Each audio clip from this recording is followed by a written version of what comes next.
दिखाई देते।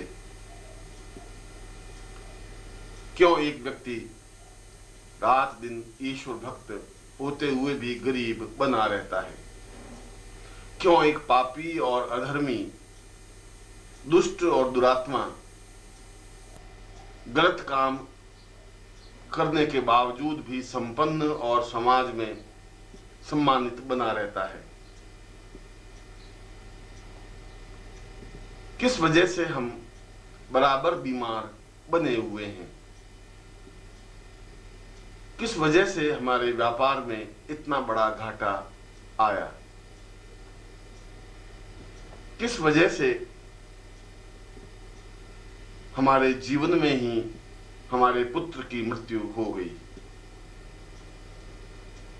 या किस वजह से हम पति पत्नी के बीच मतभेद और तनाव हैं? क्या कारण है कि प्रयत्न करने के बावजूद भी हम संपन्न नहीं हो पा रहे हैं?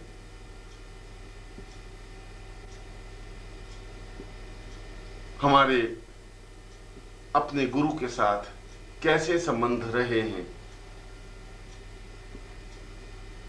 इतने दूर होने के बावजूद भी उनके प्रति इतना अटैचमेंट, इतना प्यार, इतनी सामीप्यता क्यों है?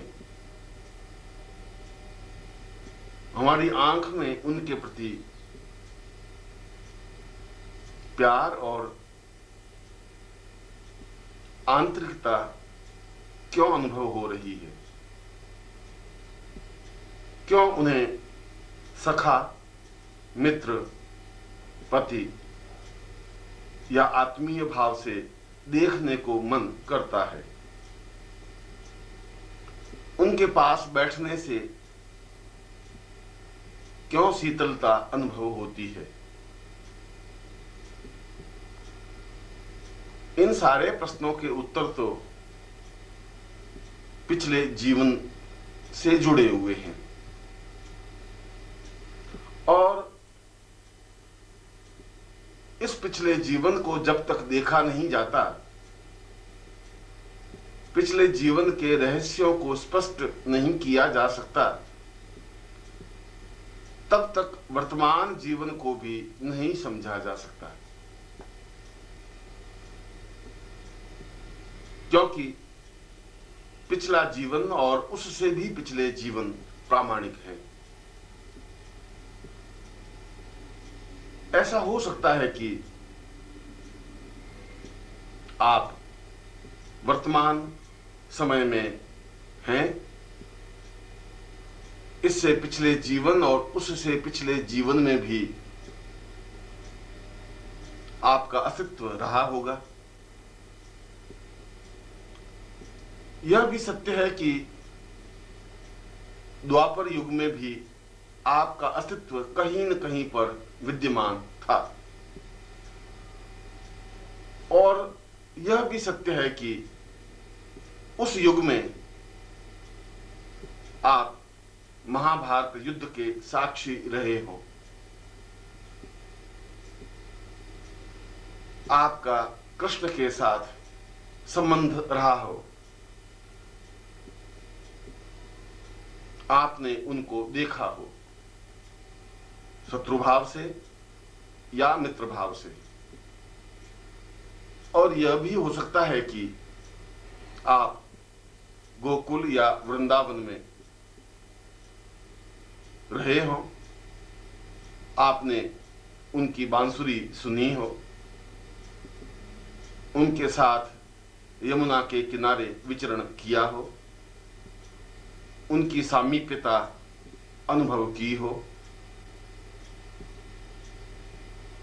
प्रश्न तो यह है कि यह सब देखने की क्रिया हमारे पास होनी चाहिए। इसमें तो कोई दो राय नहीं कि आपका अस्तित्व था द्वापर युग में भी, कृष्ण के समय में भी, शंकराचार्य के समय में भी, गोरखनाथ और अन्य बुद्ध और महावीर के समय में भी। पर आप किस रूप में थे, कहां थे, किस प्रकार से थे, इसको समझना जरूरी है। तब आपको वह बांसुरी बजाता हुआ कृष्ण इस जीवन में भी दिखाई दे जाएगा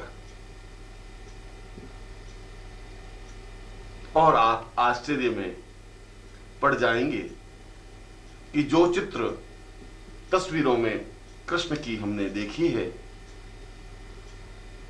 वह किसी और रूप में वर्तमान जीवन में भी विद्यमान है और वर्तमान जीवन में भी आपका उनसे संबंध है। दूसरे शब्दों में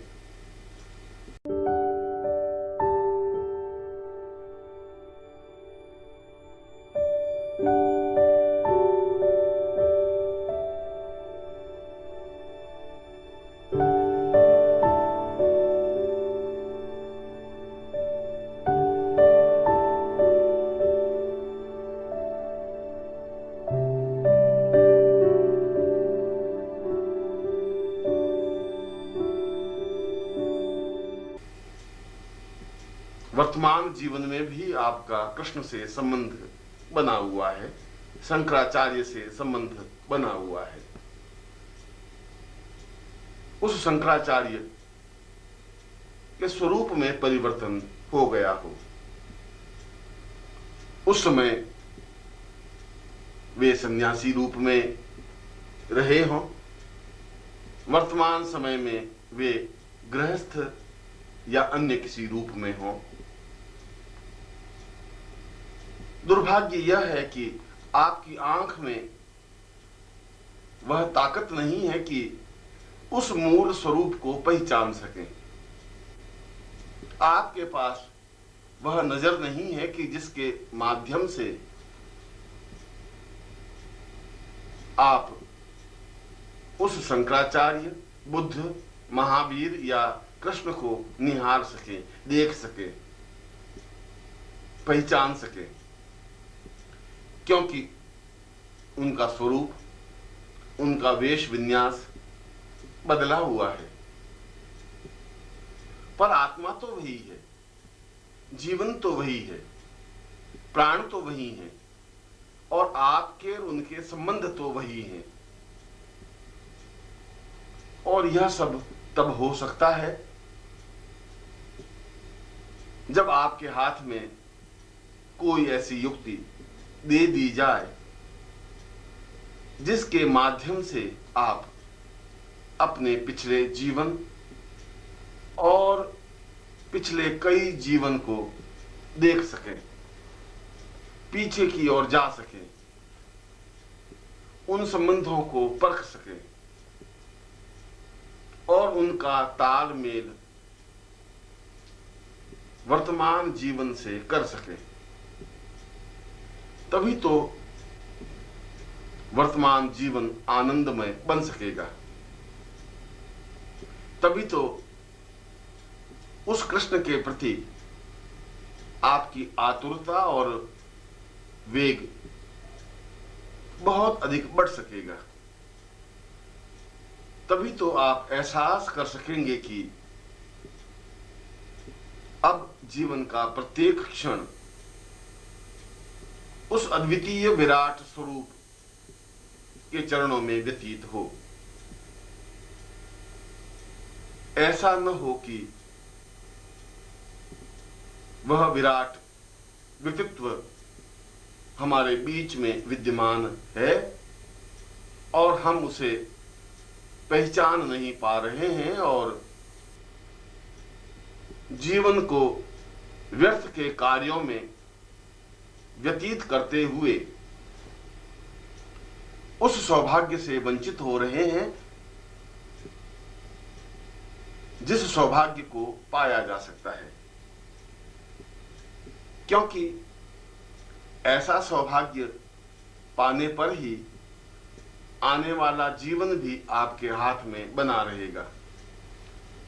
उनके साथ आपका तादात्म्य जुड़ा रहेगा, उनके साथ आपके मधुर संबंध बने रहेंगे। उनको तो बार बार जन्म लेना ही है और आपको भी बार बार जन्म लेना ही होगा, पर आपसी संबंधों का ताना बाना बिखर न जाए, हमारी आंख धुंधला न जाए, हमारी पहचानने की दृष्टि समाप्त न हो जाए। यही तो जीवन का आधार और प्राण है, यही तो जीवन की चेतना और विश्वास है, और इसी को समझना जीवन में जरूरी है। हम अपने पिछले जीवन को दो तरीकों से देख सकते हैं। एक तो अपने गुरु के माध्यम से, जो गुरु समर्थ है,